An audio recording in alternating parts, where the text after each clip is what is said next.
giving you the real from A to Z surrounding the Dallas Cowboys. News, updates, rumors, transactions, takes, and more.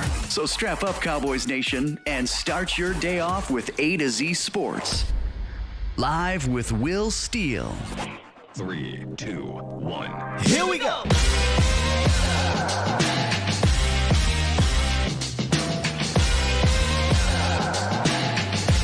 Take a walk. Good morning, good people. Welcome to AZ Sports Live, presented by the Cochran Firm and Boston Scientific. Streaming live on YouTube and Facebook. And of course, I am your host, Will Skywalker Steele. Boom! It is a Cowboys Victory Monday. That makes 1, 2, 3, 4, 5. 5 of them things. And of course, that means we got to have a cookout, you know. We'll talk about who I invited to the grown folk table. Y'all tell me who y'all invite to the grown folk table. Now, they get this dub. We'll talk about our morning reactions, our overreactions. In the roundup, Dallas did lose a starter. Kind of sucks, but I'm interested to see what the young buck got. Zeke hurt his knee. We got an update on that. And then is Jerry hitting at a potential addition? Y'all know I don't like to listen to Jerry Jones, Cowboys Nation, but that was an interesting response he had when asked about a certain player. So we'll talk about that in the roundup. And then, of course, Monday, kind of give my general thoughts here. And then I'll let you guys call into the show and we talk about what y'all saw yesterday in the game, which was a 12 o'clock game. Love me a 12 o'clock game because you get it over with, you come back, and you get to watch the rest of the games and you get to relax. But y'all can call in. 351-999-3787 is a Pulse of the Nation hotline, powered by the Cochran Firm. Good morning, Bomb Squad. How y'all doing? Bomb Squad! So we need some additions. There will be a new addition, obviously, to the grown folk table today. Almost 2, but I had to take one out, and he can come with us on the walk. You know, we can go on a walk with this one here, but if he had took it to the, he'd have been on there. But we'll get to that a little bit later. Today, it's probably gonna be a little bit longer because I want to talk about, obviously, Dak's return. I want to talk about who we have at the grown folk table, some of the players of the game, and I want to get y'all thoughts. And that's usually where the show kind of takes its way towards the end, is getting y'all thoughts on the game in general, not just one or the other, but everything, man. And then tomorrow we'll break down the tape. And B47, 2 more days until Sky turns 80. For those who don't know, yes, my birthday is in 2 days. I can't remember if did I stream on birthday last year? I did. I did stream on my birthday last year, but we weren't as big. But be here Wednesday. I will be doing a morning show. Then I'll be done for the day. But come on through, man. Come on through. All right, Cowboys Nation. Let's get to the roundup. We'll come out the roundup. We'll talk about Dak's return, and then we'll get into everything else, man. Y'all ready? It's time! It's time! It's time! It's time! It's time! It is time for... It's time for the morning roundup. Round 'em up, boys. Hey, yo. God dang it, Jordan Lewis. Carl Lewis. What a way to go out, man. Jordan Lewis gets an interception. Defense balled out yesterday, and J. Lou got the second interception of the day. And unfortunately, you could see where he messed his foot up when he tried to run. It just kind of popped up. And it came out that Jordan Lewis suffered a foot fracture. And they did not wait. This is according to Todd Archer, his tweet. There's no waiting on foot surgery for Jordan Lewis. Sources said he's having it tonight, which was last night. Major injury, long road back, big loss for the Cowboys.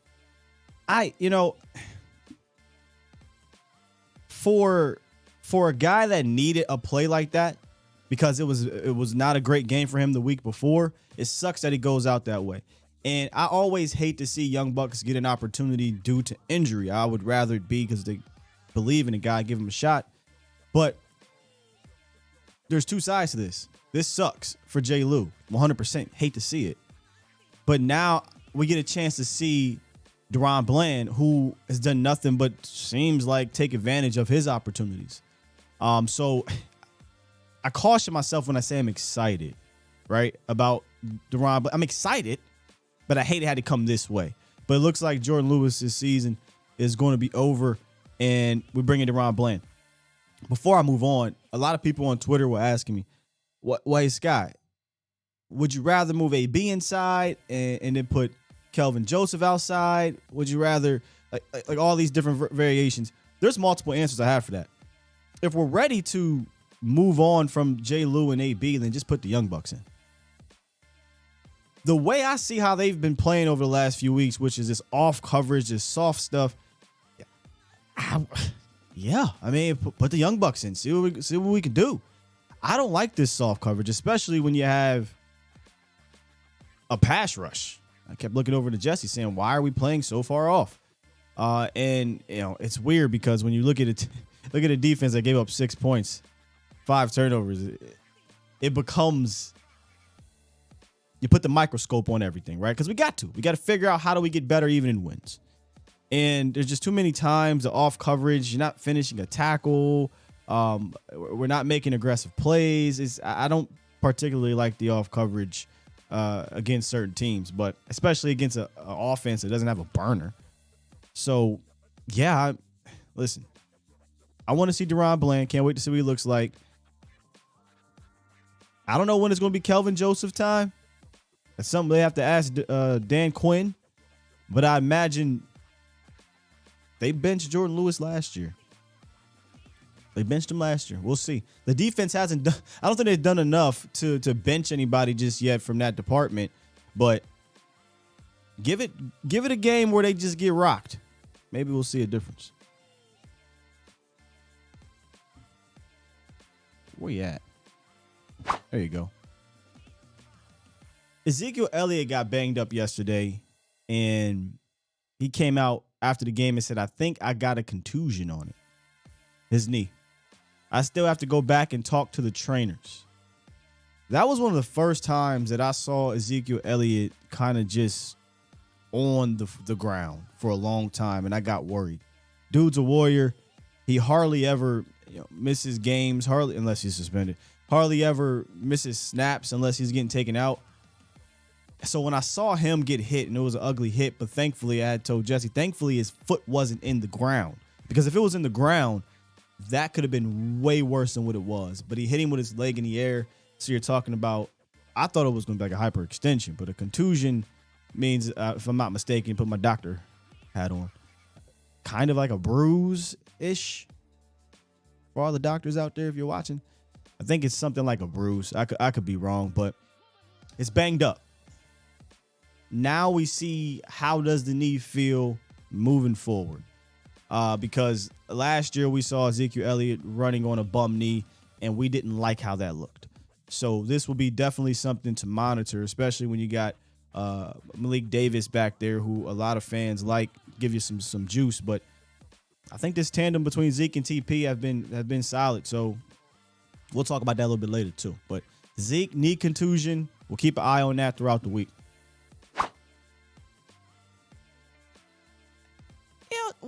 What did Jerry mean by this? Yeah. What do you, my guy Drewski, there's a meme out there. What do you mean by that? They asked Jerry Jones about trades, and Jerry said, "Nah, I don't think that's going to happen." No surprise there. Dallas doesn't really get involved in the trade market. But then they asked him specifically about Odell Beckham Jr. And Jerry said, "Well, I couldn't say that," with a laugh. "I think you can get in a little water with that one." What the hell you mean? See, this is why I don't like listening to him, because now I got to decipher what Jerry is talking about. But why would you get in a little bit of water for a free agent? If I wanted to play conspiracy theorists or read between the lines, I won't even say conspiracy theorists. That to me sounds like they could be looking that way.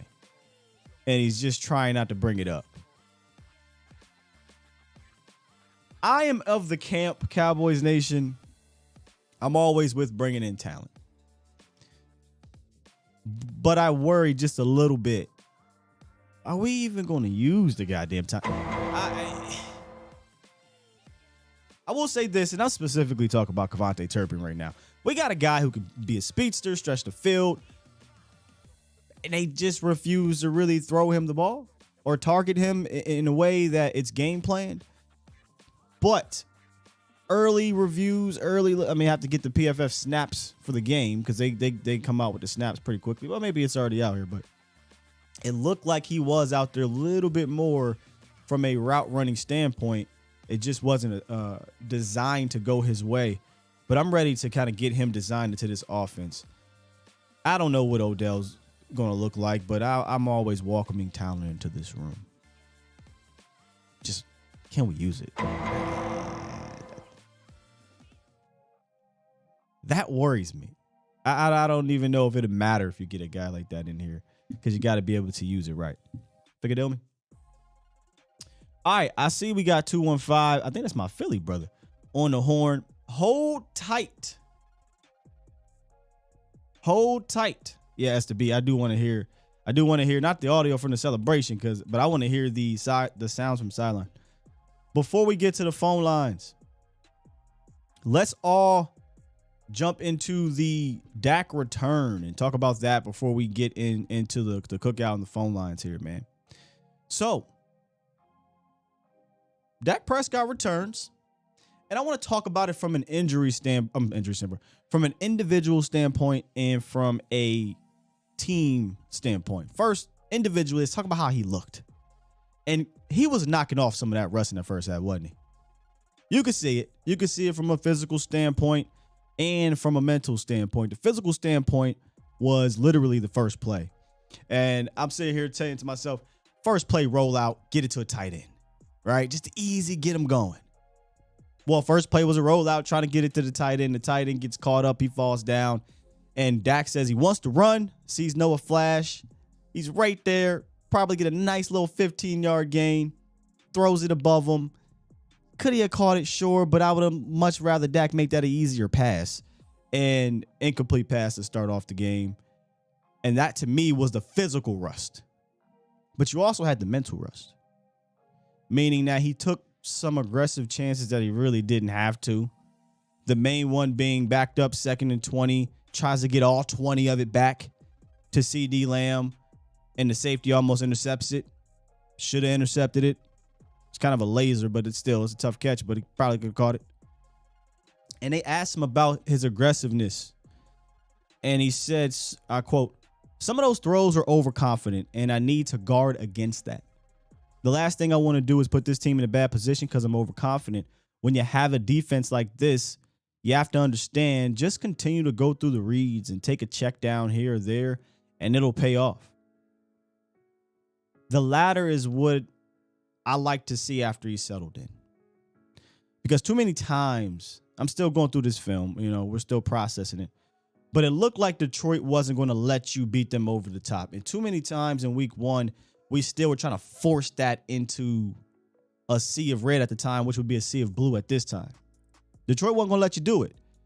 So as he settled, you saw him just, okay, I'll take these 8 yards. I'll take these 9 yards. I'll get this to Tony Pollard or whoever it is, and we'll get a first down, keep the chains moving, or sometimes should have been a first down. They just didn't get it. Next play is 3rd and short.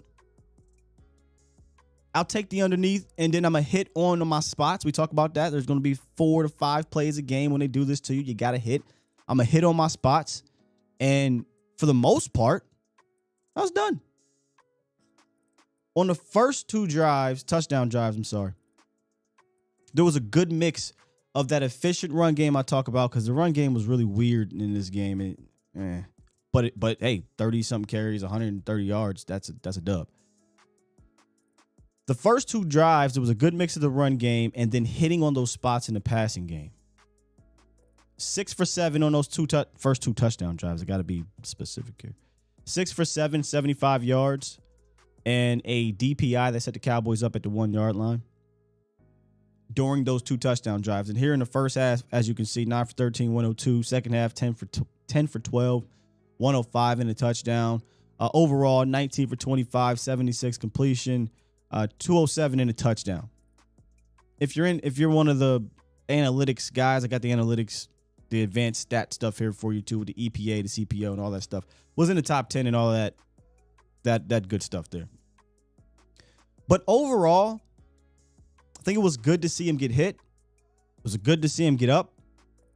It was good to see him go through that rust early. Last thing you want to do is have that rust show up late. But go through that rust and remain efficient without losing that aggressiveness. But also knowing he has to pick his spots.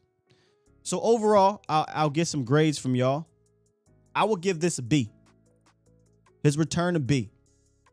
Individually. We're talking individually, not from an offensive standpoint. But what is your grade for Dak Prescott's return into the game? And then we're going to move on to the team offense. But just individual Dak Prescott's return. C. Aaron says, Sky was happy. Where'd you go? Oh, I was happy he was actually pushing it downfield. Yeah. B minus. Yeah, Dak alone toxic. We'll get to the offense. The offense overall, but I'm just kind of how you just saw him moving, mental game, physical, that type of thing. Because sometimes you will separate the individual, then we'll insert the individual back, and we'll talk about the team game. But this was obviously a big deal, right? Dak Prescott coming back. How did we feel about his return? C+. Didn't get to see the game, says Chris. Go run it back, brother. B, A, B+. The pass to CD and the pass to CD. Are you talking about the long conversion on the rollout? Oh, that's something. Shout out to my guy Tuck. B+, C+, C, B+, B+, C+. So mixed between C and B+, it looks like most people have here. Yeah, I was about to say something. Dang, what I was gonna say. Now, overall, offensively, if we'll move over to the offense, definitely an underwhelming performance in general that I think was led by self-inflicted wounds. Mostly in the first half. You had a false start, blocking the back, holding, and fumble. I believe all in the first half offensively. And maybe I jinxed it. Maybe my guy Michael Gelkin jinxed it. He talked about how the Cowboys haven't had a lot of offensive penalties over the last 4 or 5 weeks, whatever it was. And then we come out and we just get all the damn penalties on offense and make all these mistakes offensively early. And that, I think, attributed to a 6-3 performance in the first half. And as soon as you got going, found a little rhythm, get into the red zone, you're about to punch it in, fumble. Can't have that. On top of that, here's what it looked like on third down. Another concerning thing that keeps happening, no matter who's in that quarterback. You went 1 for 4 on third down runs of 3rd and 2 or less against one of the worst run defenses in the league. This is why I said the run game, yes, overall, when you look at the numbers, it looked good, but it was a bit underwhelming because it's like, really? We can't get a yard? Can't get 2 yards? We got to fake it and go outside? To me, again, trickery is not creativeness.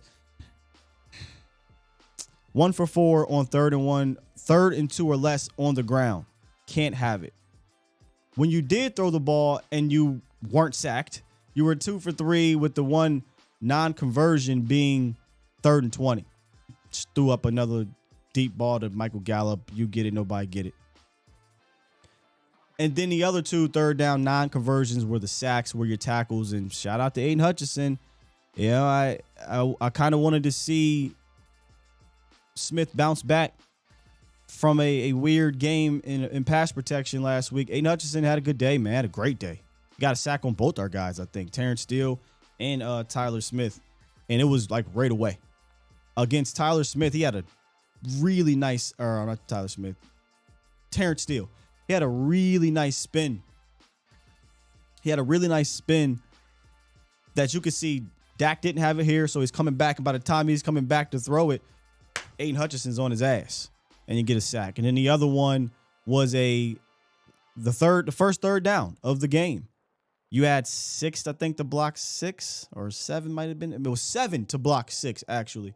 You had Dalton Schultz in the back, which Dalton Schultz walking back from the receiving standpoint. But boy, if you're gonna block, don't send Dalton Schultz out there on outside. He don't want nothing to do with it no more. His knees banged up. But Dalton Schultz kind of gets lost in the sauce a little bit. Zeke in the guard, very nice little, not swim move, but game they had up front. They don't handle that correctly, and all. Meanwhile, Aiden Hutchinson is just beating Tyler Smith. Sack.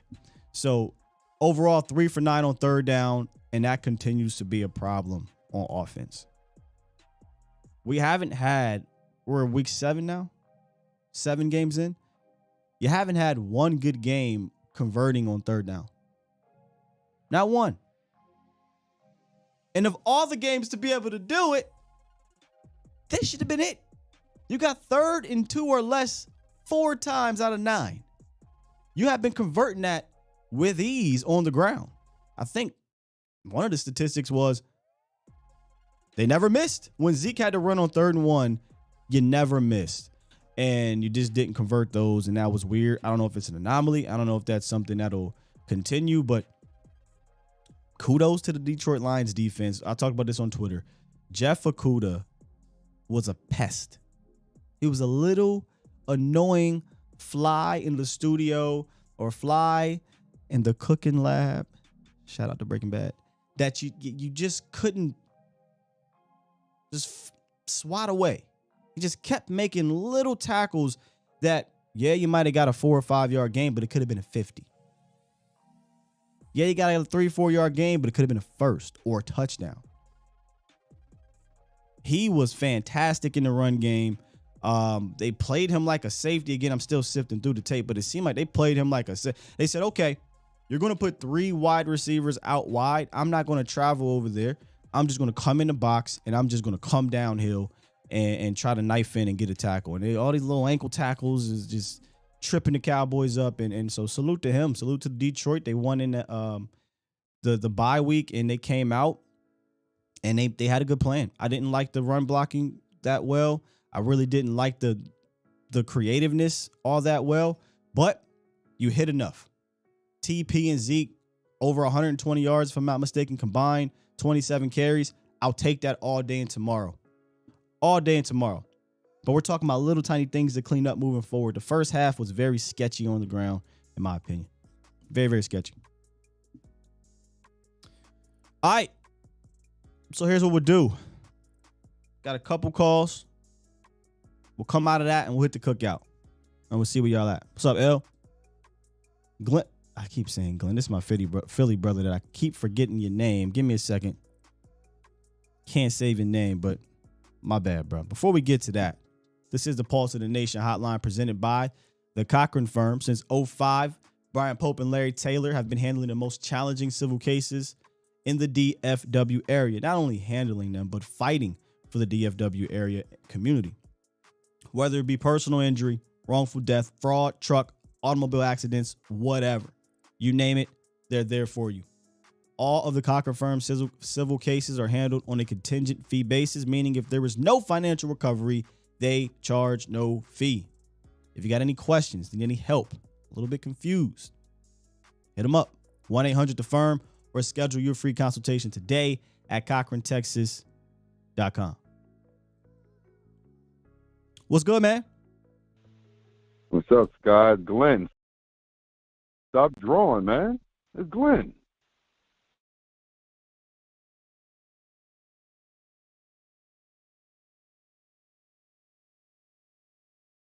Check. We lost Glenn.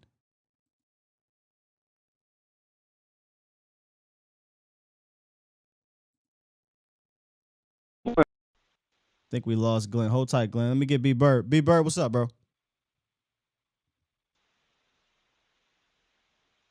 B Bird, Hey, can you hear me, brother? Yes, sir. Can you hear me?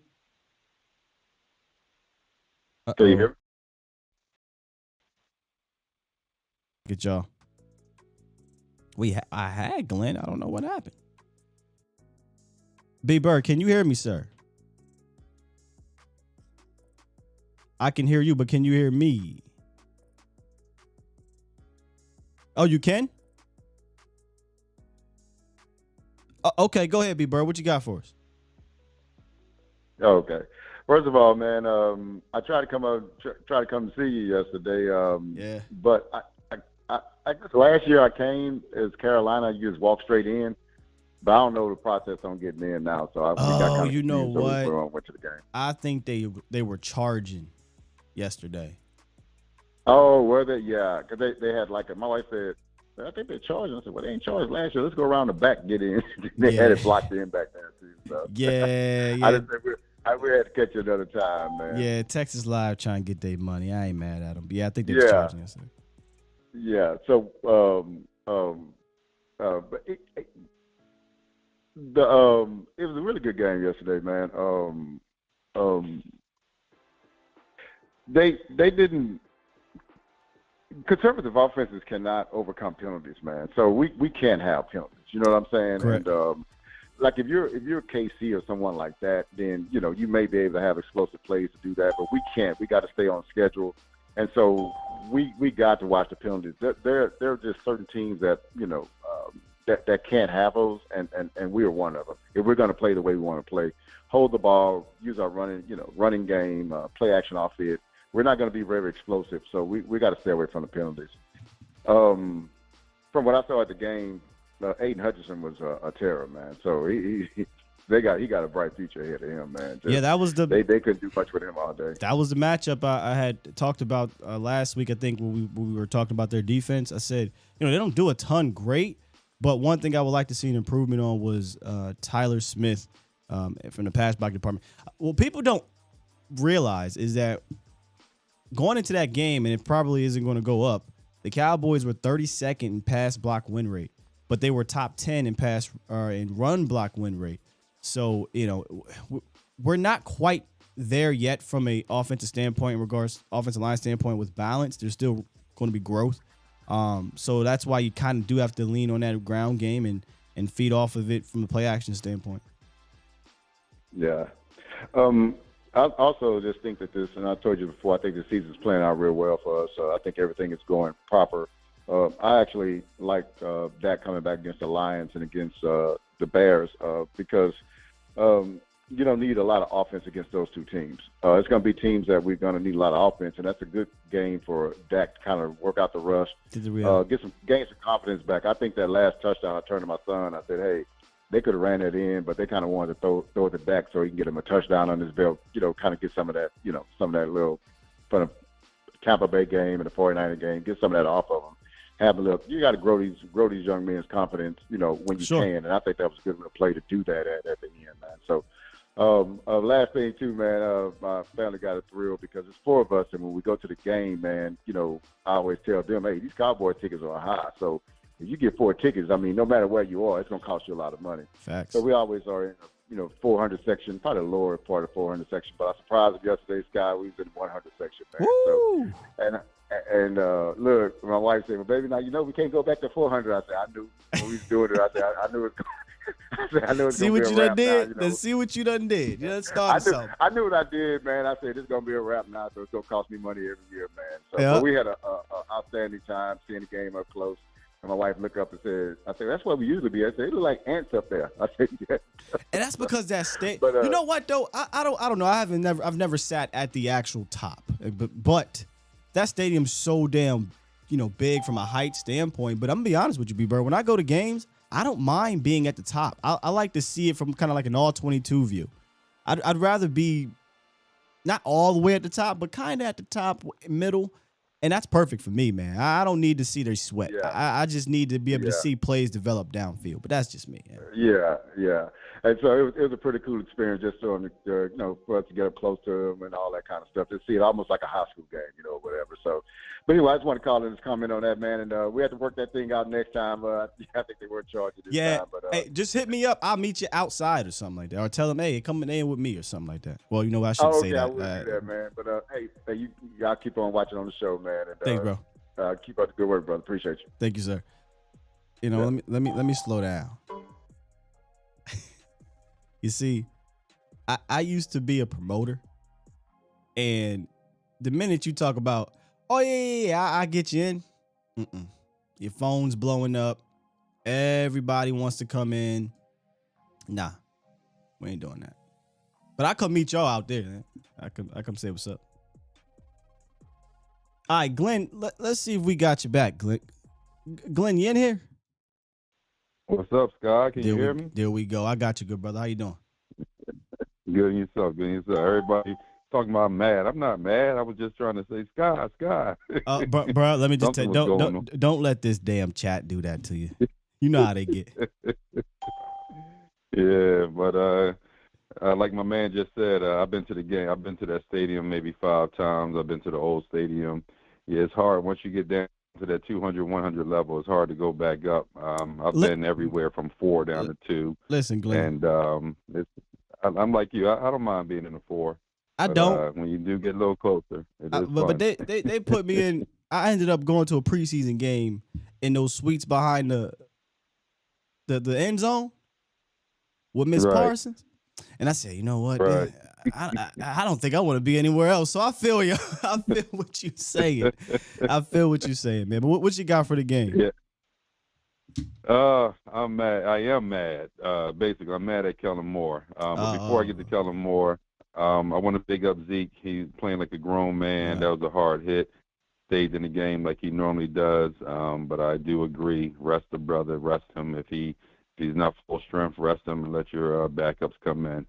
We need Zeke for the long haul, but he played like a grown man. He did. Sam. Oh, Sam was another grown man. Beast. And Micah, I had a funny feeling that they was going to turn the ball over on that goal line because when you hustle like that, at some point you have to get rewarded by the football guys. Right. You have to be rewarded. And I just had a feeling. I'm like, here comes it's Glenn again.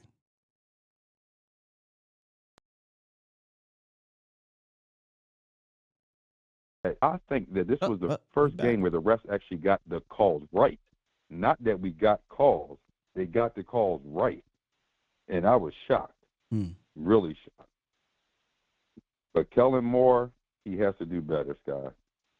3rd down conversions. The run game, I know that's not all on him. It's all about execution. But there's a couple of plays I saw in games yesterday. 3rd and 20, the Kansas City Chiefs, they threw it to the little man. That's Turpin's play for us. Why put Dak? Dak, you took the words out of my mouth with the mental rust. I was saying that all day yesterday. Yeah. If I'm the coach, if I'm the coordinator, I need to protect him. Get him. I know that he wants to make a big play. Use that check down play. That's Turpin's play. 3rd and 20, live to see another series. If you don't get the first, that's cool. Play it away, let our defense play. Bro. But Kellen has to be a little more smart and creative and keep us out of harm's way. This 3rd down struggling is killing me. Yeah. Well, if there's any, the issues wasn't really 3rd and 20. I mean, 3rd and 20, you're done. There's no play call in the playbook for 3rd and 20. But 3rd and 1, 3rd and 2, like we got to convert these. I don't know if that's a Kellen Moore thing, pass block thing, whatever. I do know what was a Kellen Moore thing, and that was, why is 3rd and 2 on a goal line? Put your battering ram in there, Ezekiel Elliott. 3rd and 1, why are we faking it? The up back to Zeke works. It worked. Exactly. Why are we getting cute? As soon as we got the 3rd and inches, 3rd and 1, whatever it was, I said quarterback sneak. Just sneak it. It's the easiest way to get your yard.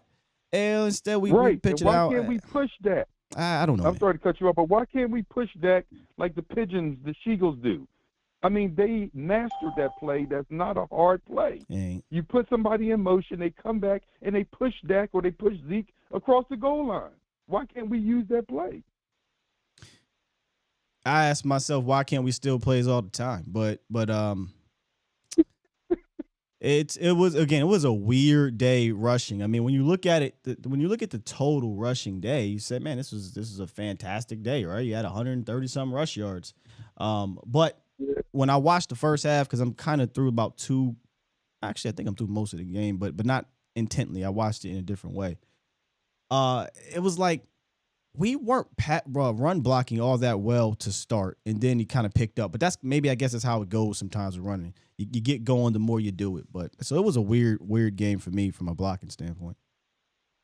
Yeah, no, I agree. All right, I won't keep you, man. You have a great Monday. Have a wonderful week. Stay blessed. Yes, and I hope to get down to, I don't think I'm going to get to Dallas this year, but I definitely want to meet you. I'm going to try to get down here next year. I got a buddy that lives in Dallas and McKinney, so I got a couple of buddies down there. So I'll be back. COVID held me down for a few years, but I'm going to be back out there. Yeah, it got a lot of us, man. But appreciate you, big dog. All right, take care. Stay safe. Shout out to those that I did meet yesterday. I want to say New Jersey. I met a couple guys from New Jersey yesterday. Shout out to y'all. Forget y'all names. My apologies. If you're in the chat, let me know. And those that I always meet at Texas Live, appreciate y'all for coming through as I'm fixing all these weird issues. Shaq said Andy's is known to steal plays. It's a copycat league. I feel you, Shaq. I do the same thing. I do the same damn thing. What a weird game, though, right? Like, I said this yesterday in the postgame show. So, your defense technically had its best day. The first time all year they didn't give up a touchdown, and they forced 5 turnovers. And when I say forced, I mean forced. This wasn't no gimmies, all right? It's hardly do you force 5 turnovers. Sometimes, like, oh, he threw it right to you. Oh, it tipped in the air. No, they wouldn't got that rock. And then offensively, it was the first time you scored 3 touchdowns. No matter turnovers or field position or what, this is the first time you scored 3 touchdowns and the first time you had 3 drives of over 65 yards or something of the sort. Weird. Just a weird day. But I think yesterday was about, at least from a quarterback standpoint, knocking off the rust, not trying to do too much, remaining. This has basically been the blueprint, right, for the Cowboys, is run the rock, play defense, be efficient from the quarterback, don't turn the ball over. I think as you get back, because we talked about the reset button a lot over the weeks, you found a quote-unquote formula or who you are. I hate to use the term identity just quite yet, but you found out how to win in 5 games with Cooper Rush. But that reset button was going to come. Now you hit the reset button. What you were week 1 is not who you are now. Am I breaking up? What you were week 1 is not who you are now. So now we hit the reset button, and now it's going to take some games. That's why these 2 games I thought were important. You get to the bye week, you figure some things out, and you get the Packers on the road. It's going to take some games to reset, figure out who you are now again. Now you got Michael Gallup back with Dak Prescott. Dalton Schultz, we'll see what's going on with him. The tight ends are a thing. Offensive line, I think you understand what your offensive line is, and that's a mauling offensive line more than it is a pass blocking offensive line. Your OC is still figuring himself out. Fortunately, we did not decommit from the run game. 32 rushes, let's call it 29. Dak had 3 carries, but none of them were really carries. So let's call it 29 rushes, 25 passes. That's 5 games in a row now, 6 games in a row. You've remained committed to the run game in some form or fashion. Now it's about building on top of it. Big, I say big, but this is really my young OG, but he's my big young brother. What's good, bro? What up, Vach? I'm not paying a dime to come see you at Texas Live. You hear me? We friends in real life. I got privileges. I'm not paying the money to come. Well, sir, you're not supposed to tell everybody that you got the VIP privilege. Come on, not gonna be able to do. But listen though, man, this is my one thing, and I'm not gonna hold you long because I know you have an incredible show, and me and you're gonna tap in later, my good sir. I just want everybody to stay focused, man. All them people. I'm not gonna disrespect nobody, but all them people that was in that quarterback 1, quarterback 2 debate thing, right? They was telling quarterback 1 to play a certain kind of way. Yeah. They wanted quarterback 1 to look a little bit like quarterback 2. Quarterback 1 went right out there and played just like quarterback 2, relatively, kind of, sort of, a little better, and then they got mad because he didn't put up 400 yards. Y'all stay focused, man. They're not going to be happy. Don't y'all go crazy on the internet fuss with these people, man. Dak was efficient. Dak was steady. Dak was a little rusty. Dak got right at the end. Dak got to the end of the season to figure this shit out. Y'all stay focused. I'm going to talk to you later, big bro. Big little bro. Big, shorter, smaller bro, but older, bigger bro. Appreciate you, man. All right, bro. Look, he had to get that off his chest. I'll talk to you at what, 3:00-ish? I'll add us over there. Yeah, he is. He truly is big little bruh. Let me just tell you how ridiculous. Like he's a lot taller than y'all think. When we was at camp, we had a nice little area. The little, I think we had the VIP dips. We at the back of the end zone, and I'm recording my little phone. I'm like, yeah, bro, you see, why is he recording over top of my head like this, man? Just I said that's disrespectful. Get your big ass up out of here. You know who else is taller than you think? Foots. I almost had a Booker T moment. But yeah, we're gonna talk all about it on the volume. Varsity Boy Live. Make sure y'all holler at us. All right, let's get to Los. Set it off, Chris. Savan. We got a lot of people on. What's up, Los? Morning, Scott, man. Hey, to anyone driving out there here in Dallas, be careful out there because all these Dallas people don't know how to drive. And if you get in a car accident, you know you do your promotion, Scott, because you need an attorney out here. Bro, anyway. like, y'all think I'm playing when I say that. You know, you live here. It's not no joke down there. Yeah, exactly. But hey, let me get straight to the point about this game. I think this game particularly, we could have played better offensively, but I think it was. I'm not gonna put the blame on Dak, and I'm not gonna put the blame too much on Kellen. I think both of them can improve, but this was going to be granted. Dak hasn't been out there in how many weeks in pro football, and this is something that, you know, it's going to get 2 or 3 weeks. What is there to blame? What is there to blame? Blame as in like third down efficiency and all that. That's the worst part of the game was the third downs. Yeah, I mean, but you can't turn the ball over at the 3-yard line. Yeah, so I mean, like that's what I'm saying. We can play better offensively to complement the defense better, but I mean, I expect it to be rusty.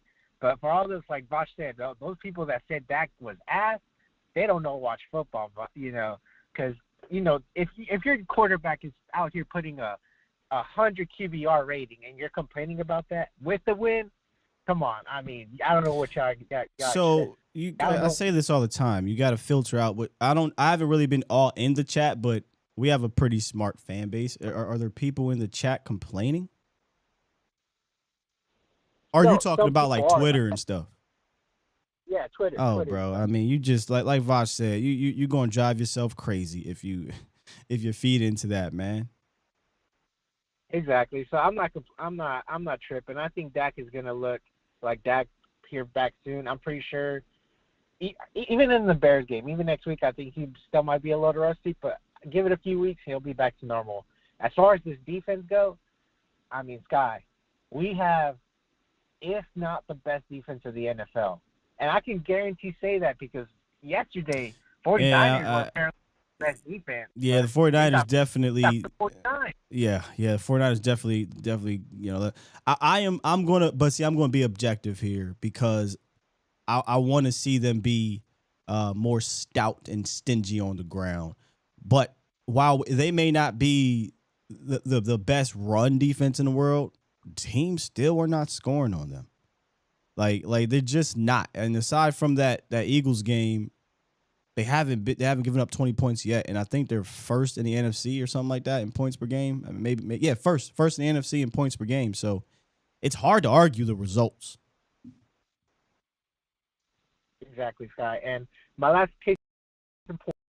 This I know you're gonna be. I know you're gonna be. This is for the other caller, but whoever that caller is about that LVE, man, I feel you. Because there's so many times I saw LVE on space. I'm like, damn, you got to get him some help. So hopefully we can make a room of adjustment there in the linebacker room, or basically some concepts that can help him in space. But, man, LVE looks lost in space out there at times, and that's all I got to say. What about Anthony Peace out, Barr? guys. Y'all ain't going to just let Anthony Barr go by. No. We're not going to do this because LVE is the obvious. That should have been. Y'all know how I feel about that situation. But Anthony Barr got lost a few times too. You know, I don't know how many times I'm gonna sound like a broken record. Yesterday would have been a perfect game for Jabril Cox because it was clear as day that the Lions were going to target your linebackers and Jaron Curse. Not the greatest day for Jaron Curse in coverage. And I would have loved to see a Jabril Cox get his feet wet from a coverage standpoint because they just won at LVE and Anthony Barr. But this is just put it on a loop every week. I'm more intrigued to see these young linebackers. I don't know how much more I'm going to how many times we're going to have to say this, man. Just put it on a loop. Set it off, Chris. What's up, bro? Man, good morning, bro. How you doing, man? We good on this Victory Monday. How you? No doubt, man. I missed the walk, and I guess I missed the table. I'll do that on the running back. But you know that you're engulfed. I ain't do it yet. And okay. I thought I missed it. Talking to the wife, I got to talk to the boss. But you engulfed in YouTube content creators when every time you watch something, a cliche come in. So I saw a lot of replaceable players on Sunday, guys. On the defensive side, in the linebacker, just like Los just said. I had to keep from feeling like I was reeked watching it and jumping on LVE, but it is what it is. But more importantly, man, putting it on the loop, man. This defense is what it is, and it's incredible to watch it, to see it perform the way it performs. 100 yards in the first half, 100 yards in the second half, QBR rating. Rain did what I expected him to do. Come out and be a guy who's played 2 games in the 2022 season.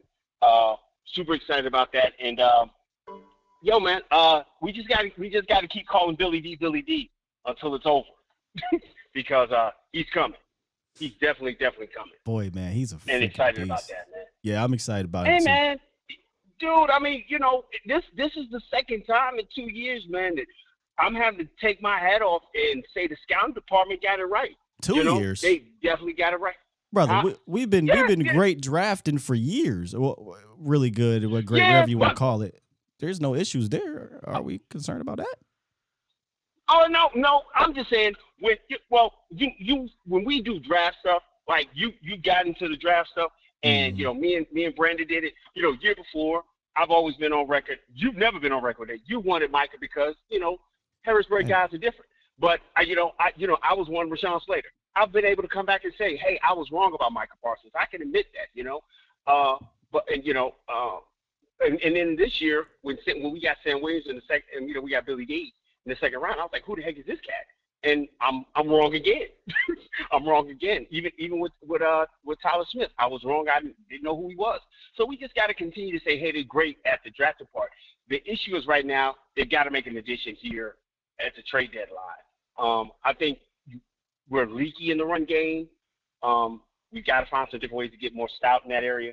And I definitely think we need to, add another wide receiver because I think we're one sprained ankle away from this passing offense being super anemic, right? We're one sprained ankle away from that. I don't want to think about that. And yeah, and then it might not be a sprained ankle. It's a hip going on right now. Yeah, it could be anything. And so because we don't know, that's why I think waiting for James Washington to come back is we another YouTube analogy. We shooting dice in the bathroom, but at the end of the day, man, context matters. And bro, that's a Vach analogy, but context matters, and that's why we listen the way we listen. Bro, I'm gonna hang up and listen, man. Always love talking to you, bro. All right, fam. PJ. Let's go ahead and transition. My name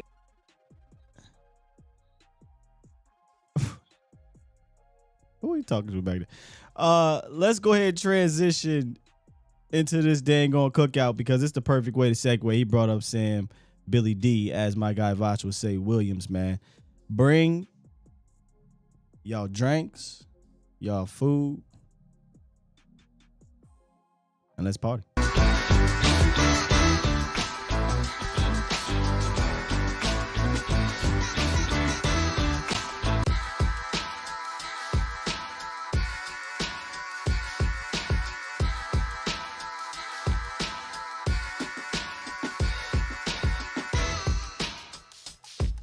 This first one was obvious.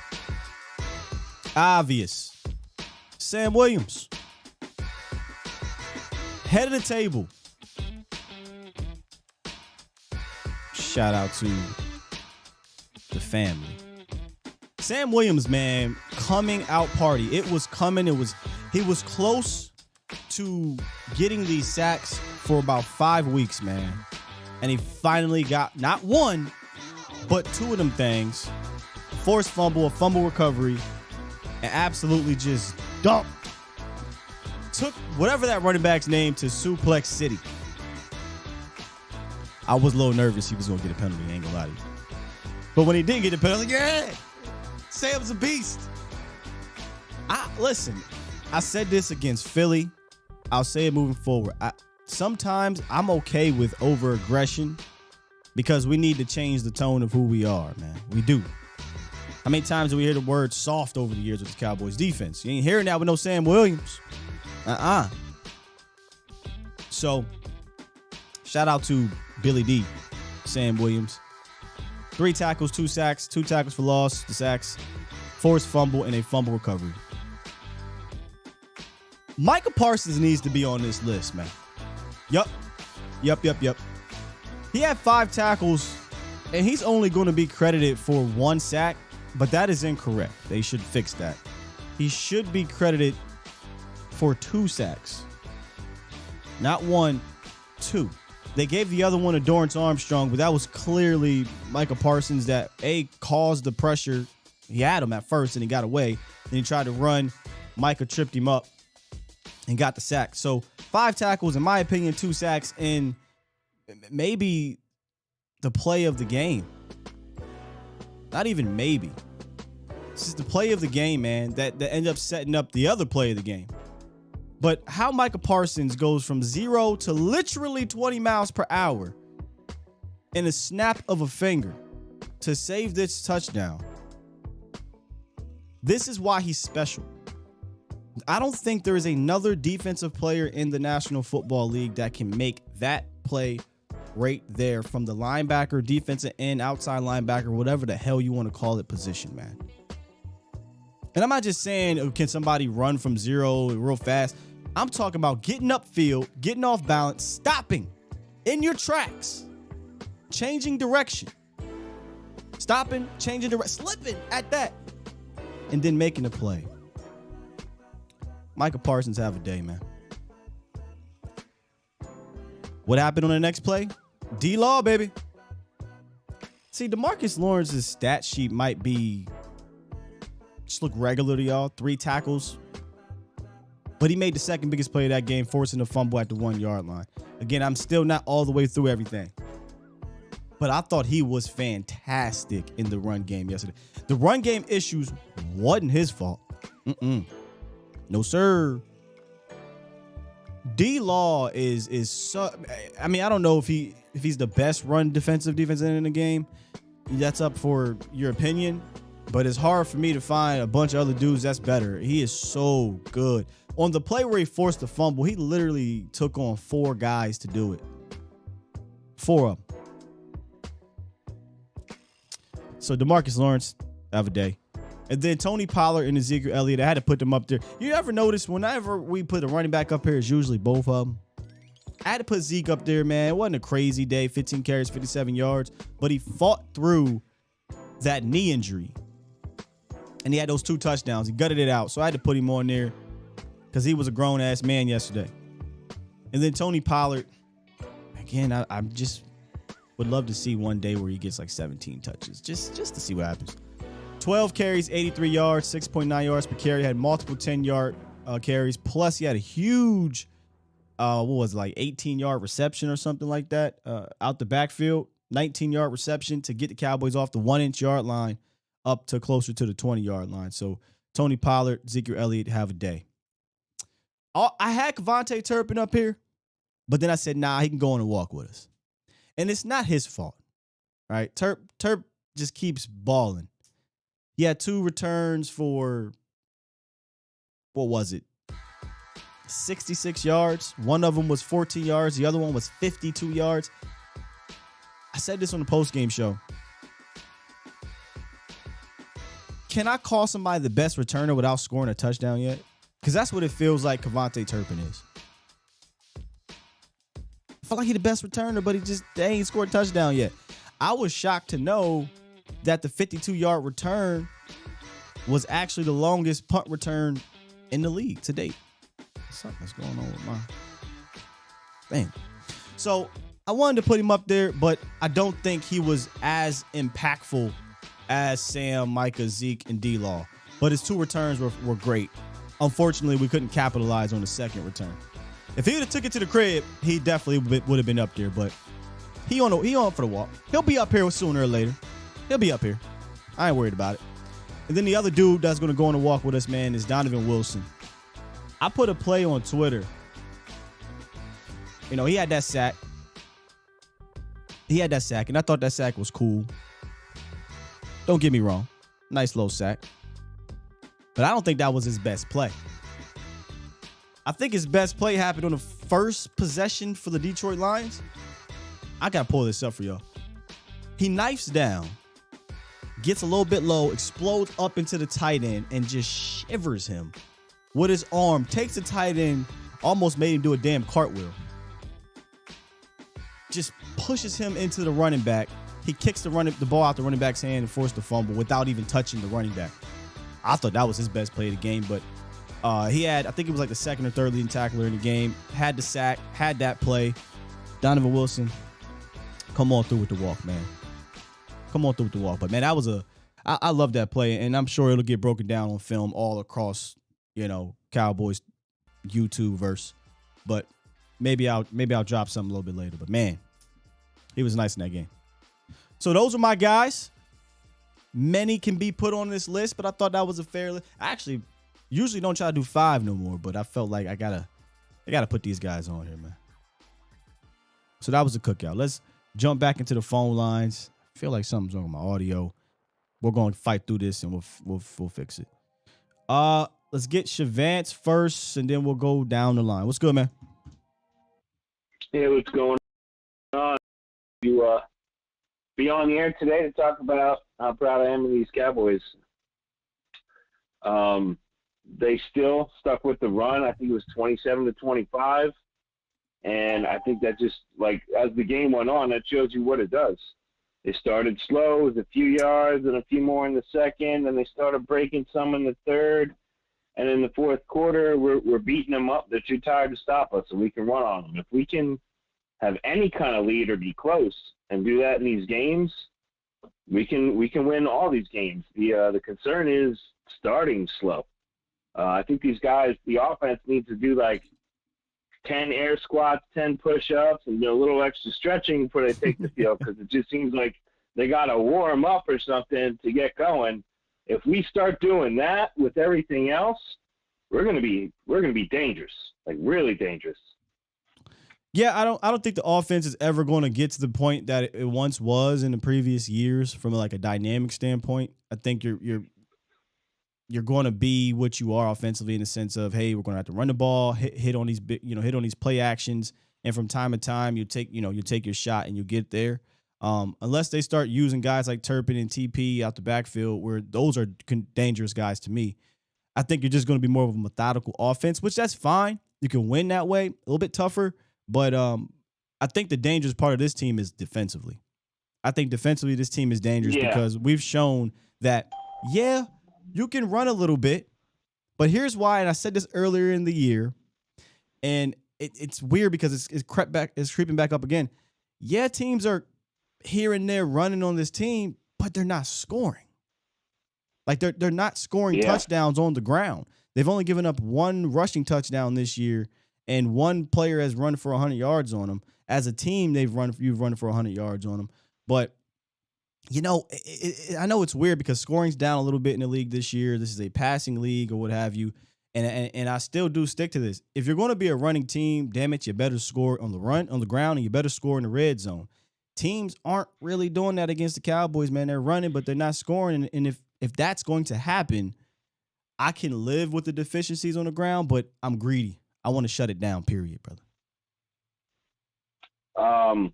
I saw one thing that upset me, and one thing that I loved. One thing I loved was actually, I think it was like a 6 or 7 yard gain the Lions had, but it was a screen. And Micah was about to come in and get the quarterback. He's like, "Oh no, I see what you're doing," and he turned around. And he's the one that made the tackle. He did that twice. So I'm glad to see him making reads like that, making plays. That was so frustrating though when Turpin had that big return, and then we ended up having to punt. The conference has been locked. Heated. I was like, "Oh my God, dude, you wasted that return." Well, I'm about to say it was wasted though, because on 3rd and I don't know what it was, like 3rd and 7 or something like that. Dak drops back, looks to the left, it's covered there. He comes back right. Oh, hello, Aiden Hutchinson in your face. We got to get better, man. We got to get better on the 3rd downs. Yep. All right. Well, I'm glad to see we won. Have a good show. Thank you for doing it. Have a good day. You already know. You too, man. One thing I forgot to address there was that he said was the slow starts. And, yeah, that's definitely something that has to improve. It's been, a running theme. There's only been one game the Cowboys have not started off slow, and it was the Cincinnati game. Other than that, I don't recall them scoring a first down touchdown the rest of the year. No. First quarter. I don't think they scored a first quarter touchdown the rest of the season. So it's been slow starts. We got to be better with those. That's just flat out. Got to be better. All right, we got tons of calls here. That's why I had to lock the phone lines up. So I'm going to start from the bottom and work to the top. There's no particular order they have these in. And a lot of these numbers I'm not familiar with. So 908. What it is, what it do? Hello? You are live. What's up? Hey, Sky. Nice to talk to you. Hear your show every single day. I'm going to keep it as simple as I can.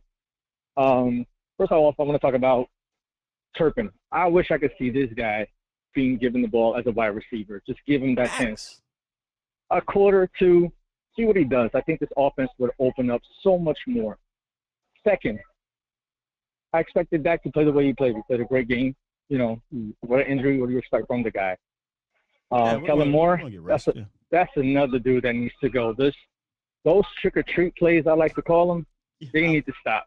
Hold on. I love think if that we would have nickname. started off more stronger like we did with Rush right off the bat, we would have been so much better. But that's what I want to see happen. I hope he gets replaced next year or something. We only started Sorry, off I'm calling strong. from my job. Hey, cool. Go ahead.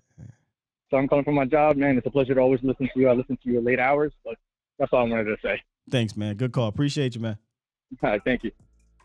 Called them trick-or-treats. Yeah. What made him bring back these little weirdo flip reverse Jones? Like, what? Why, bro? Like, why? Game pretty much locked up about 5 minutes or whatever it was towards the end there. I think it was like 17-6. What are you running a reverse to CeeDee Lamb for? Earlier in the game, you did this, another reverse. Like, why? I mean, calm down. You won the game. I just don't understand that. It makes no sense. I would much rather you let your quarterback drop back or just run the ball or run it creatively. I told you, trickery ain't creativity to me. You're not getting no points for that. Heard people on the radio talking about something, well, when he does it. No. If you listening to our show, we are not fooled by trickery. That's not creativity. That's what I would ask him. Straight up today. Hey, how come in 5 weeks with Cooper Rush, you don't run one silly-ass trick play? But when Dak get back, you run 2 of them things.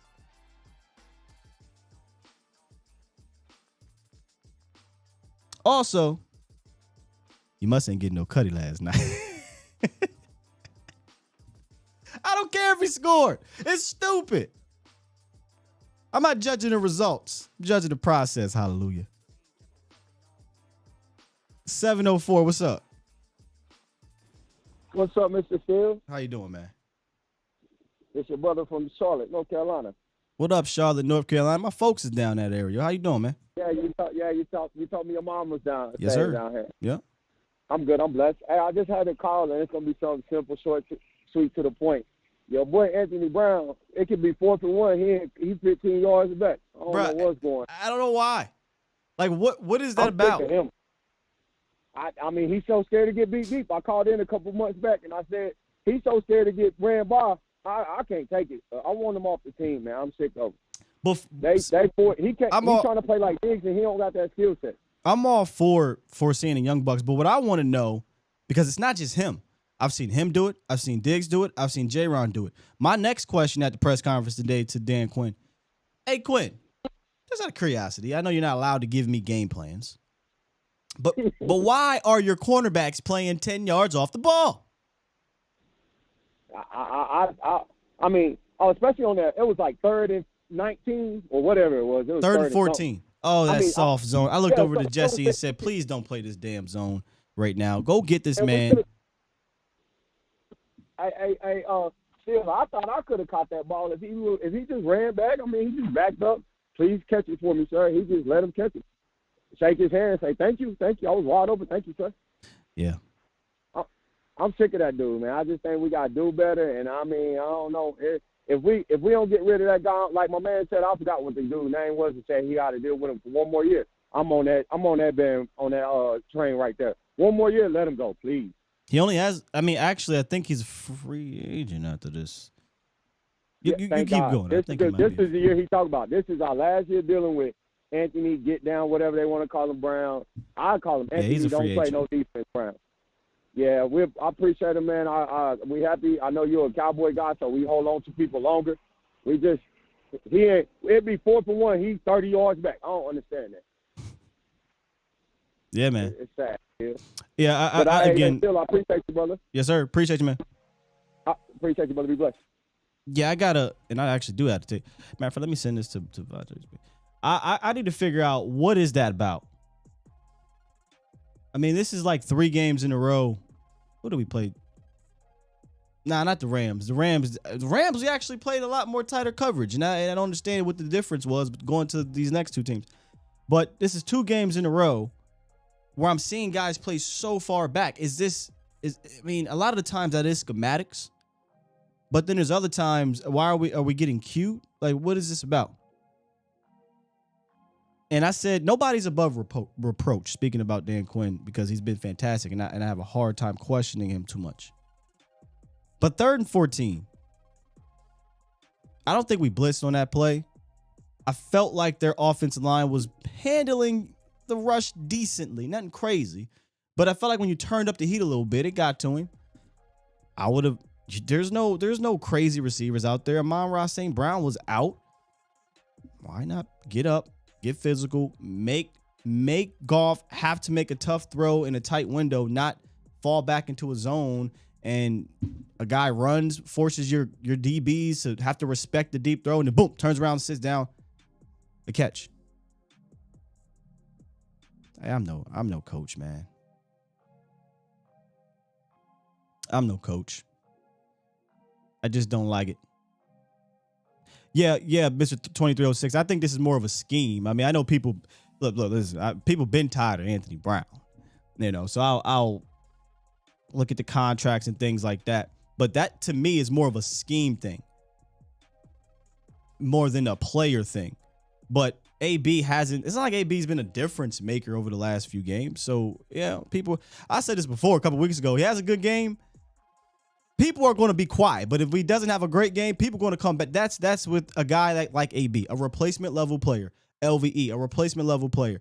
They're not, listen, unless they turn into these great players, these are guys where everybody's always going to be looking for a reason to move forward from. And they're mostly depth guys. They're mostly role-playing guys, and that's what these dudes are. I am intrigued on what XYZ looks like. For instance, I could be unfairly cruel to LVE, but a lot of it's because I know what he is now. I want to see what Jabril Cox can do. I do. Devin Harper. AB. We know what AB is. He's not going to be a shutdown corner. He's also not getting burnt for a bunch of touchdowns, but he's not making any game-changing plays either over the last number of weeks. But that's the life of being the other guy, right? And I mean the other guy, Micah Parsons, LVE. Trayvon Diggs, AB.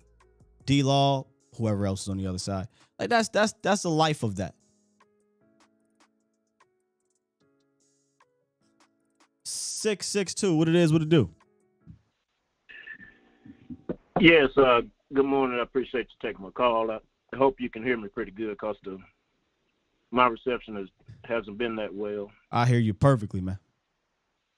Okay. All right, good. Yeah, a couple of observations from yesterday's game. You know, always Celebration Monday. I'm celebrating the fact that we won, but I always, try to get some, I guess, coach and fan, observations from the game also, as far as it goes, as far as our potential for, the season. And, like I said, I hear a lot of people saying, oh, well, we got a easy schedule or something like that. But, I still say all these teams are pretty tough. The Lions played us really, really tough yesterday. Did. They sure did. And it wasn't for a couple of breaks and some calls, we could have, easily lost that game. So, anyway, I just want to say about a couple of things. I want to say the negative parts that I saw was like still the linebacker play has got to improve. I played linebacker. I know what it takes. And LVE is not, he's not shooting that gap like he needs to. And he's not getting there, and he's getting up there, and other players are making the tackle, but he's there as if he was, the primary tackler, but he's not. He gets there, but he can't get him down. He's weak. Anyway, and I agree with y'all about Anthony Brown. Why are you playing 20 yards down the field when you can make a break on the ball? By the time the ball gets there, they never should convert a 3rd and 14. Okay, yeah. Those are some of our weak parts on defense. A couple of weak parts that I know. But anyway, I call them, I hate to say the term weak, but I call them replacement level type players, right? More so with LVE, in my opinion. But anyway, go ahead. Right, okay. But I did see a positive thing from Dak, and I never wanted to make the comparison of him versus Cooper. I've never been in that conversation. But I saw him when immediately on that route, like I think it was about like a 20-yard gain with CD. Yep. He immediately saw when CD was open, and he immediately saw that, and it seemed like CD was in traffic, but Dak saw that he had that guy beat immediately. I haven't seen him do that so much, but that's a good sign, going forward. And I like I said, I'm not going to take up a whole lot of time, but Celebration Monday, I'm proud that, we showed up, we hustled, we fought, and hopefully that's a good sign going forward. But I appreciate you. You and Bart, y'all do a great job. Looking forward to y'all in that also. Thanks, man. Appreciate the call. Thank you. Appreciate it. Yeah, the play he's talking about when CD Lamb, the 24-yard completion, I actually loved that, man. It was a rollout because I wanted to see Dak get involved more in rollouts and stuff like that. And I think it was an up and down day in that regard. Obviously, the very first play of the game, he rolls out. He could have ran it, could have just hit Noah, kind of threw it high. But he had a couple other ones where it was successful. That one was a good one, man. It was a play action. The corner or safety or linebacker, whoever it was, really didn't bite on that play action too hard, and he just came right at Dak. And it was very reminiscent to the play against, and that kind of made me nervous now I think about it, against the Pats, where he's rolling out to his right and he has to throw off balance on the rollout, which that's what you usually do. And he put it on the back shoulder. Fantastic catch by CD Lamb, and then moving the chains. He said, I like the read option with Dak. I was hoping we would see that. I don't think we saw it till like the fourth quarter. We really didn't see that read option. He ain't running no more, man. That's a wrap.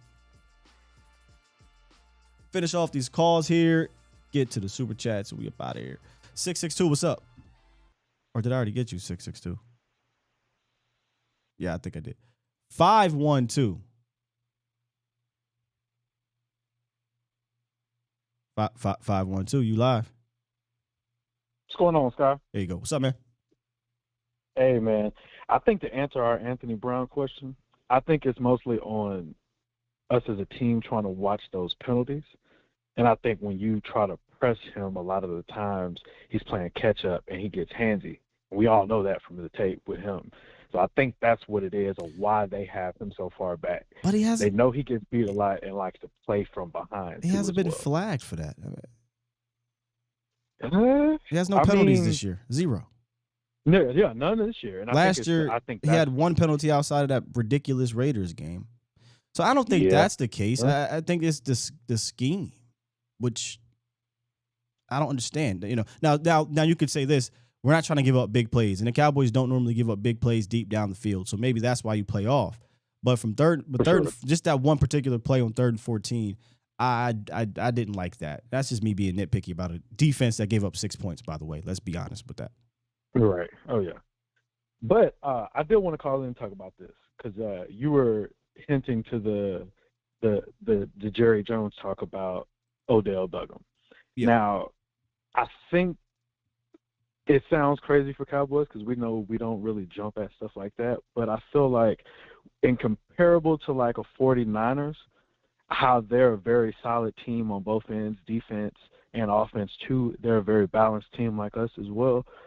For them to go get Christian McCaffrey, and then for us to sit here and, you know how we are in the free agency, we don't bite at anything. We don't talk about any trades. We like to hold and keep our Dallas players that we like to mold into Cowboys like that. Why don't we go out and really entertain something like Odell? He'll be back fresh, mid-November, going into December.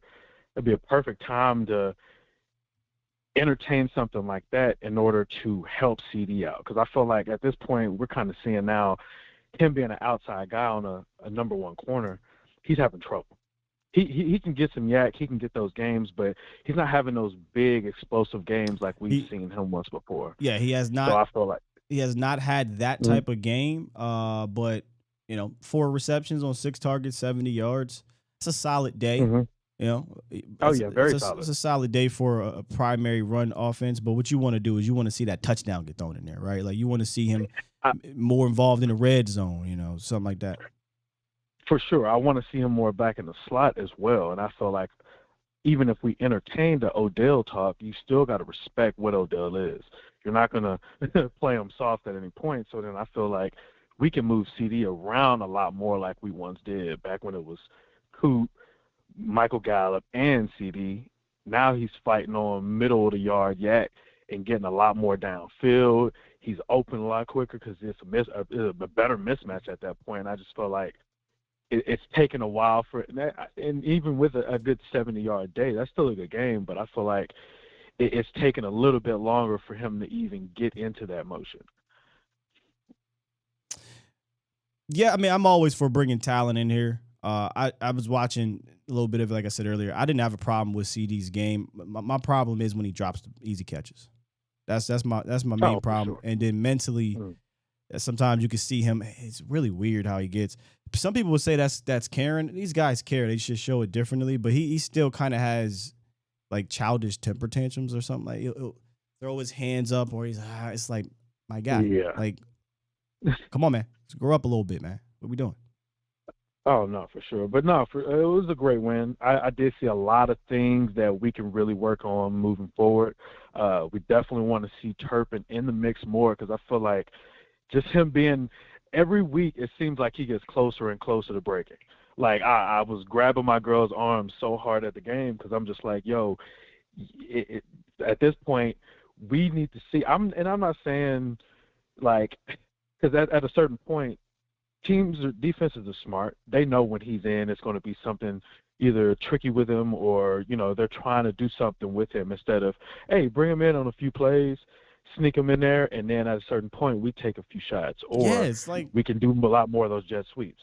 It's like Colin Moore has a block, like just a mental block where he refuses to do the obvious with Kevontae Turpin. Like that is so obvious to get him.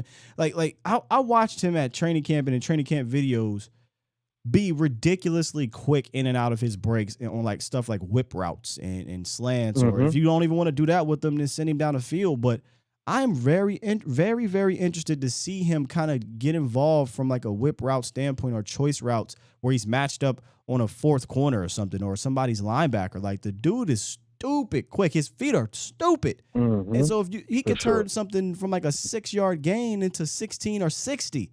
So I just don't understand. Now, again, the tape is out. We'll get the snap count. When I can look at it now, how many snaps he got offensively. So it looks like he's in there more, but he's not being featured a little bit here. So Right. And that'll be the testament of Kellen Moore to see if throughout time he's going to find ways to give his playmakers the ball instead of just calling plays. Because I feel like he tries to get himself in a rhythm off of his play script coming in. Then it slows. He gets away from what could have probably worked if you just worked it in there again, maybe in a different way, like starting to see more like, Hendershot, like screens or anything. I think we got away from that game too as well, from that post Witten era to where we're just throwing passes with them. And now at a certain point where our offensive line, how it is, we're good, but they use a lot more help with it too, instead of working in that tight end like we once did, like fitting in those shots, to where it's clear mismatches now. And I think just finding the ways to get the playmakers the ball, that's what Kellen really needs to hone in on. And if it didn't work the first time, try it again. Let's be that team that just gets not to the Jason Garrett days to where we're just gonna keep doing it and do it until we can't do it no more. Like, no, like work it in, spread the ball around, and don't be vanilla in these games. Like, we could have very easily stayed in the game with them if the turnovers didn't happen. Yep. But I'm gonna go ahead and let you go, Sky. All right, man. Appreciate the call. Oh yeah. So Turpin had his most snaps since week 3. 6. 3 passing plays, a running play, and 3 running plays. So he was out there, but if I'm not mistaken, from the passing plays, it wasn't like he was targeted. I think a couple of them was on rollouts, and he was just to clear out the opposite side. So I would love to see him. I'd love to see him use a little bit more than the way he's being used right now. If you're not going to go out and get anybody else, right? Like, this is what your offense is going to be, more of a control offense, which, by the way, we lost time of possession again. That's 6 out of 7 games. Get the dub, figure out how we get better moving forward, and build on top of that. We're still in that process. And again, the reset button was going to happen when you swap the quarterbacks back out. And it's the new situation going on here compared to week 1. But you don't want to peak now anyway. You want to start peaking later. So lots of time left to figure it out. I just kind of knew what the hell we were doing now. But it is what it is. 6. I already got 662. Here we go. 240. Wrap it up. I thought I got 662. What's up, 240? Hey, what's up, Will the Still? Will the Still. CR. Yes, sir. What's good, CR? Look here, man. Like I told you, it was a good game because we won, but the play calling is still horrendous on situational football. Still horrendous. I think that they could have done things on a spread level and ran through the spread. You know what I mean? It just was too predictable on a Zeke run, or I think it was 3rd and 1 or 3rd and 2. And it was predictable again when Pollard tried to get around it, try to get the ball to the middle instead of trying to get to the outside. I just feel like, man, that's going to be the Achilles heels. I think we can win as far as big with our defense when needed to, but Dak is going to have to work a miracle with the play call. I'm telling you. Well, I've been saying for years, about overcoming one or the other, right? And it's usually coaches have to overcome front office overcome or players overcome coaches in some capacity. I am listening. I'm not going to sit here and sugarcoat it. As much as I want to believe that Kellen will figure it all out type of situation, he is what he is probably at this point, right? So all I'm asking is something simple. I'm not even asking for Kellen to turn into McVay or Andy Reid or Shanahan, any of these guys. I'm just asking him to simplify what we do best and just run that shit at nauseum. Like, just run it at nauseum until teams have to adapt to that. And obviously don't get cute with these weird old trick plays that we be doing. That's all I'm asking for. I'm not asking for a lot, That's all. And then the next thing is they just need to, with LVE, he needs to be doing what Michael Parsons doing. Try to get at the quarterback and let Michael Parsons play the middle of the field, man. Because I'm getting tired of seeing him just he can't make certain plays, man. He just can't do it. So I think you should just be blitzing him more at the quarterback. Oh boy. And moving out. I don't think you want. I don't think you want to see him blitzing that much. Well, man, they gotta do something because he's crazy back there. It's not even a joke no more. So then the next thing is why they keep trotting out Schultz, man. The man is hurt, man. Yeah. There's a play. So there's a play. KaVontae Turpin. The KaVontae Turpin reverse play. And there was blocking out there, bro. Like, he's going to be mad when he sees this. There was blocking out there, and Turpin was setting it up. He was setting it up. And 86, Dalton Schultz is just pulling, and he's just out there in no man's land. And he has a chance to kind of sit down and get this block. And he just runs right past the cornerback who kind of lifes inside of him. And you can see that he didn't want to stop on the dime on his knee. And he kind of hops up. You know how when you hop, you try not, when you're running real fast, you got a bad knee or leg, you hop a little bit. That's what he did. And I was like, oh, never do that again until he's healthy. I don't care if it's predictable. You do not put Dalton Schultz in and ask him to pull ever again. Because if that's the effort we're going to get because he's hurt, that's going to cost you. And that cost Turpin probably a nice little game there, man. It turned out to be just a 3-yard game, but it could have been much more than that. Yep. But I will say this. The Cowboys remind me, the team itself remind me of the 2000 Raiders. The team itself.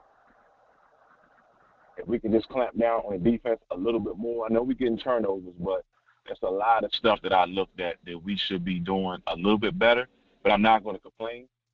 But we have to get the corners fixed too. You know what I mean? You got Trayvon. He's going to go get the ball, but it's little things we need to button up before we go on the road and start having to really play for some real actual teams in football. That's what I do know. Yeah, man, get these dubs, rack up these wins, figure out what to clean up, and build on what you're doing well. That's pretty much how this thing goes. That's why I always say week to week, and look around the league. Look at the Packers. Look at the Giants right now. Look at the Bucks. It's a week to week league, man. I just think the Giants is one touchdown away from losing. Danny Dimes is playing better because I think the coaching. I think Danny Dimes is better because of the coaching. Duval, I think, made a way big difference on the way they're playing him and scheming with him. Sure, we're not here to analyze the Giants. They're 6-1. They're 6-1. They're learning to win as opposed to learning to lose with their first year in their new regime. That's what I mean by week to week league. The Giants are not blowing guys out, and they're not losing the games at the end either. So that's what I mean by look at the Giants. They don't have a great roster, but every week they're in it. Look at the Bucks. They're 3-4. Look at the Packers. They're 3-4, losing to teams they shouldn't be losing to. So, absolutely. Week to week. Well, I'm going to holler at you later, man. I ain't going to hold the line up, man. But I sent you a super chat the other day, too, and you probably got it a little late. You probably didn't see it. But then I sent you one today. Charlie G? You know. Yeah. Yeah. I got it at the end, and I'm about to read the super chats as we speak. All right, man. All right, Peace bro. out, man. Yes, sir. Great segue. Let's get to these super chats. And let's start with Charlie G's. Super chat. He dropped $5 in the super chat and said, the play calling again was questionable because they don't understand situational football, spread them out, run the ball, or play action trick plays. So basically what CG came on and talked about. My guy Marcus Hardison super chat dropped a $5 in the super chat and said, if the offense gets to the ball and run plays quicker, could that alleviate a lot of our offensive miscues and penalties? What do you think, Sky? If the offense gets to the okay. So kind of that up tempo situation. I don't know. I don't know. Maybe because you're different quarterback. You're used to one cadence for 5 weeks. Now you got a new quarterback again. That stuff we talked about. Resetting the button here. That brought back some false starts. miscues and penalties. Well, other than the full starts, I mean, you can't hold or block in the back. There's nothing about getting to the ball I think that'll help that, Marcus. You just can't hold and you can't block in the back. But I'm into the kind of up-tempo offense without being a hurry-up offense. We talk about that a lot. We saw them do it in camp. We saw them do it a little bit in that game in Detroit. They got to the ball, and Dak is doing his thing, and it kind of got down the field to score at the end of the game or the end of the first half, and then we turned the ball over. So toxic super chat with, of course, a toxic comment. $2 donation. Sky, I'm telling you, man, same offensive red flags persist from 21. Are you saying, like, I don't know what that means, but thank you for the donation. Super chat. Tony Stickers, $5 donation, says Dak needs more help from his receivers. All of them drops and fumbles are pointless. And points lost. I'm sorry. Could have been a 40 burger, but I'm happy either way. It probably wasn't gonna be a 40 burger, but yeah, you can't fumble. The worst throw to me was trying to fit it in. It was a laser down the middle of the seam, but you also got to make it easier for Noah Brown there. I'm not going to partial Noah Brown. Could have caught it still, but obviously make it easier, right? Your receivers are who they are. I don't think that's going to change here. And Coach Mar, super chat. Sky, flare routes, I think you mean. Swing passes to backs and players like Turpin are not Kellen's playbook. What the hell? I don't know, man. But I will say this. It was nice to see, Dak, like I said, he started to settle in. He's like, all right, I'm going to just dump it off to Tony Pollard. I'm going to just dump it off to Dalton Schultz or Jake Ferguson and get these first downs or get these 8-9 yards. There's one play, maybe we'll talk about it tomorrow when we bring out the film. I couldn't understand why Tony Pollard changed his direction. And it was after the fumble. You get the flare route out to Tony Pollard. Boom, he gets 19 yards. And a couple plays later, you dump it off to, I think it was second down, to Tony Pollard. And he gets like 9 yards. 8-9 yards, whatever it was. But instead of continuing outside to get the easy first down, it cuts back in. And he's a yard short. And then the next play, I think they tried to run it to Ezekiel Elliott to the outside, or it was the Tony Pollard pitch, and they didn't convert. So little things like that. Just run for the first down. I didn't understand that, but I do think there's building blocks from dumping it off, and you're right. The flare routes, we talk about that all the damn time. All right, you want to drop 7 into coverage. Okay, deal with Tony Pollard after the catch. Deal with Kevontae Turpin coming into your zone, and you better tackle him, because if you miss him, he can turn 10 into 25. Still not a great screen team. Hell, we didn't even sell the screen well, the fake screen, yesterday. But we need to get the screen game back, man. We have not been good in the screen game. They tried it to Peyton Hendershot. You got a holding call. Dak feels like he has to get it all back on 2nd and 20, and that was that laser down the seam that should have been an interception. So, yeah, man. Things to clean up. Hey, just make sure. 662, are you still there? All right, he's somebody else. So, with all that said, Cowboys do improve to 5-2.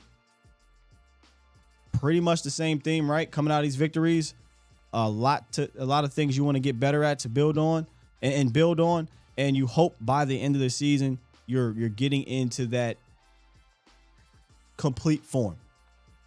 And for me, it's more so about figuring out who we are, what works best, and doing those things offensively. I think we know who we are defensively. We're a defense that's, you're going to run a little bit on us, but are you going to score? Yeah, you might convert a pass here and there to your wide receivers, but they not really going off. So the way to beat us is to matriculate down the field and don't F up. Last game, not a great game from guard and tight ends, but before that they were doing decent guard and tight ends, but they got worked against the Detroit Lions. And so I'm hoping that teams don't notice that, but there are things, if you put the microscope on the offense and the defense, when you look into the 5-2, there's things to improve upon. There's no doubt about that. And tomorrow we're going to put the microscope on the offense and take a look at a handful of plays like we normally do on Tape Tuesday. So that'll be fun to look at. All right. So make sure y'all come back for that. Appreciate everybody jumping in today. We were deep in here, about 600 to 700 deep combined over on Facebook and YouTube. Y'all the best, man. Hit that like button on the way out. Check me out later with my bro, Vosh Lombardi, on Vosh Lombardi Live. We'll be breaking this down as well. If you want to come through with the nonsense, please do. If you got the courage. If you got the courage, come through. Subscribe if you are new. Usually after dubs, we get a lot of new people that come through. If you enjoy what you see here, man, do me a favor, hit that subscribe button. That helps us out tremendously. Hit the like button. That helps us out tremendously. And later today, Mo will be back on for the A to Z Sports Prime Time. Yes, shenanigans at 3-ish. 3-ish for sure. All right, y'all. I'm out of here. Check me out on Twitter at Skywalker Still. If you can't find that, you can see it scrolling throughout the show on the DFW Turf Ticker, the #1 artificial turf in the DFW area.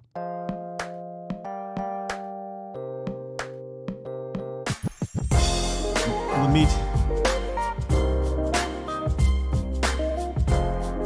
I don't know. Y'all crazy. I'm not even going to repeat that. Almost caught myself. I'll see y'all later, man. And then tomorrow, Tape Tuesdays. Y'all the best. We out of here. Hopefully, I got a new intro tomorrow, too. Peace. Love y'all.